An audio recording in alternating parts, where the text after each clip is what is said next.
Have you ever felt like an outsider simply because you preferred a quiet Saturday night in over a chaotic party?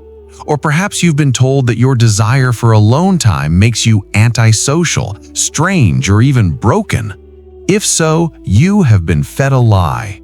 In a world that is addicted to constant noise and superficial connection, we have forgotten a fundamental truth. Those who walk alone are often the strongest among us. Welcome to INVICTUS X, where today we are going to dismantle the myth that solitude is a weakness. By the end of this journey, you might just realize that what the world calls your awkwardness has actually been your superpower all along. For centuries, society has pushed a singular narrative. Humans are social creatures, and therefore isolation is dangerous.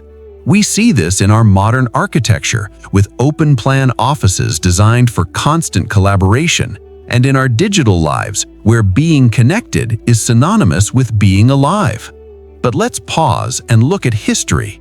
Some of the greatest minds to ever walk this earth, from the Stoic emperors of Rome to the revolutionary thinkers of the Renaissance, did not find their genius in the crowd.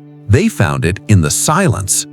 Carl Jung, the father of analytical psychology, famously noted that loneliness doesn't come from having no one around you, but from being unable to communicate the things that seem important to you. This is a critical distinction. Solitude is a state of being. Loneliness is a state of mind. The people we are talking about today, perhaps people like you, have mastered the former to defeat the latter. They possess hidden strengths that act as armor against the chaos of the modern world. Let's uncover the 5 traits that make the solitary individual not just different, but unstoppable. Strength 1. Unshakable loyalty. When you first meet someone who genuinely enjoys their own company, they might seem aloof. They don't greet everyone with a high five. They don't fill the silence with nervous chatter. To the average person, this looks like distance, but to the observant, it is a sign of discernment. The first hidden strength is a loyalty that runs deeper than the ocean. In a world of networking where people collect contacts like trading cards, the solitary person collects souls. They understand that energy is finite. If an extrovert has 50 friends, they can perhaps give 2% of their energy to each. The solitary person has 3 friends, but those 3 receive 100% of their devotion. Imagine a storm at sea. The social butterfly is like a firework, bright, exciting, and entertaining when the sky is clear. But when the storm hits, the firework is extinguished instantly. The solitary friend is the lighthouse. They don't run around trying to be everywhere at once. They stand firm on their rock, unmoving. When your life falls apart, when you lose that job, go through that breakup, or face a health crisis, the friends you met at parties will offer thoughts and prayers and vanish. The solitary friend will be the ones sitting in the waiting room with you at 3 a.m. They won't betray you for convenience because their bond isn't based on convenience. It's based on a sacred choice. As the Stoics believed, to be loyal, one must be true. You cannot be true to others if you cannot be true to yourself in the quiet. Strength 2. The power of calm confidence. There is a loud misconception that people stay quiet because they are shy, anxious, or afraid of judgment. While this exists, it is rarely the case for the true lover of solitude. Their silence is not fear. It is observation. It is a calm confidence that doesn't need to scream to be heard. We live in an attention economy. Everyone is shouting, posting, and performing, desperate for the dopamine hit of a like or a nod of approval. The solitary individual has opted out of this race. They don't need external validation because they have spent enough time with themselves to know exactly who they are. Consider a high-stakes business meeting. The room is filled with people talking over one another, throwing out buzzwords, trying to dominate the space to prove their worth. It's chaotic and unproductive. Then there's the person at the end of the table who hasn't spoken for 20 minutes. They are listening, analyzing, and processing. Recent insights on leadership suggest that this introverted style is actually a massive asset. While extroverts may dominate the conversation, introverts excel in systemic and analytical thinking, allowing them to connect dots that others miss. When this person finally leans forward and speaks, the room goes silent. Why? Because they don't waste words. They speak with the weight of thought. As the saying goes, the empty vessel makes the loudest noise. The solitary person is full, and therefore they have no need to clang. Strength 3. Comfort in solitude as a sanctuary. For many, an empty room is terrifying.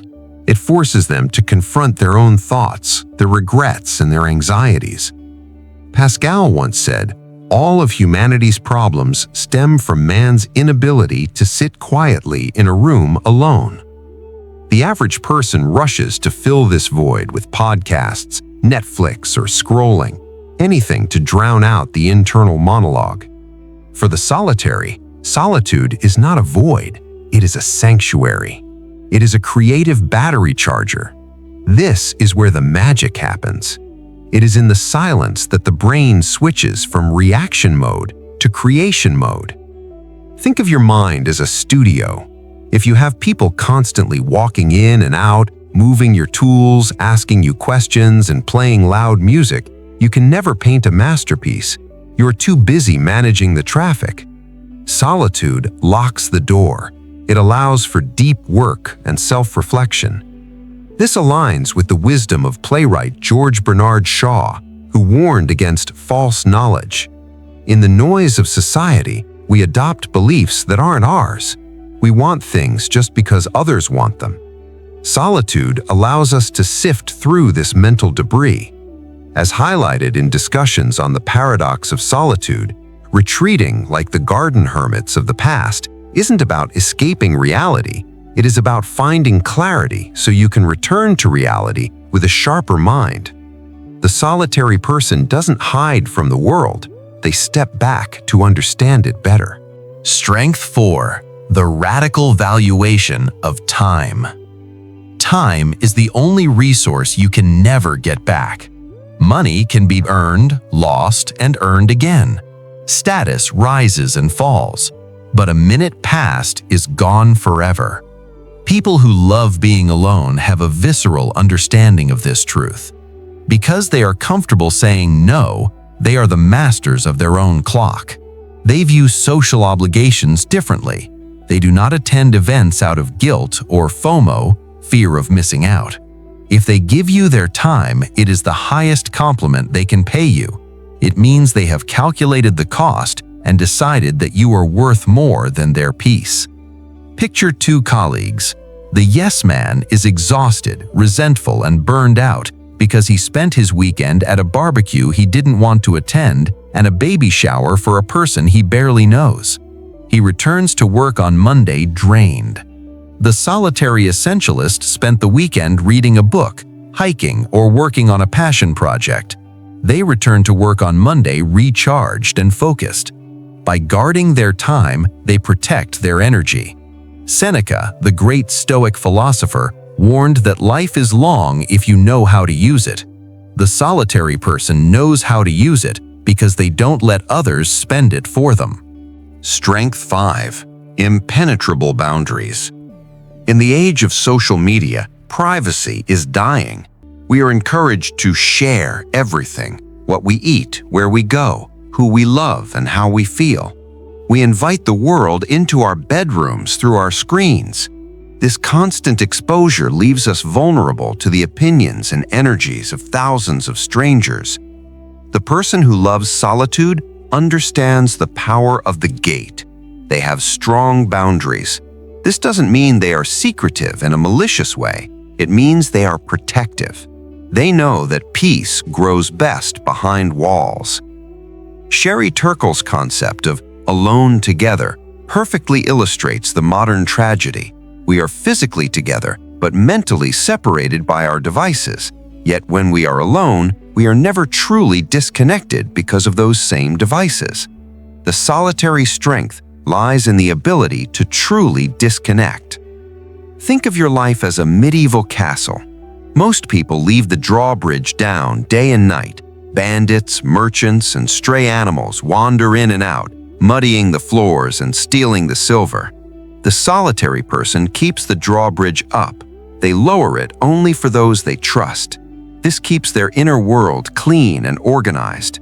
When you interact with them, you feel a sense of calm because you aren't walking into a chaotic marketplace. You are entering a well-kept garden.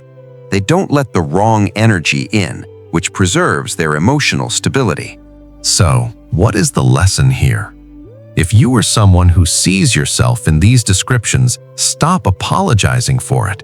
Society tries to pathologize the introvert and the loner, labeling them as depressed or anxious. While mental health is important and isolation can be unhealthy, conscious solitude is a sign of immense mental fortitude. The Stoic emperor Marcus Aurelius wrote, "Nowhere can man find a quieter or more untroubled retreat than in his own soul." This is the ultimate freedom. If you can be happy alone, you are invincible. You can never be held hostage by a bad relationship because you aren't afraid to leave it. You can never be peer pressured into stupidity because you don't need the group's approval. You are self-contained. To be able to walk calmly through the silence when the rest of the world is screaming is not a weakness, it is the ultimate definition of power. You are loyal, you are confident, you are creative, you are intentional, and you are protected. You are not lonely, you are simply complete. Embrace your nature, guard your time, keep your circle small and your mind clear. In a world of noise, be the silence that commands attention. If this message resonated with you, I want to hear from you. INVICTUS X is a community of those who seek strength in wisdom. In the comments below, share one habit you have that helps you protect your peace. Do you take morning walks? Do you turn your phone off at 8 p.m.? Let's inspire each other to build stronger boundaries. Don't forget to like and share this with someone who needs to hear it. Stay strong, stay stoic, and embrace the power of being alone.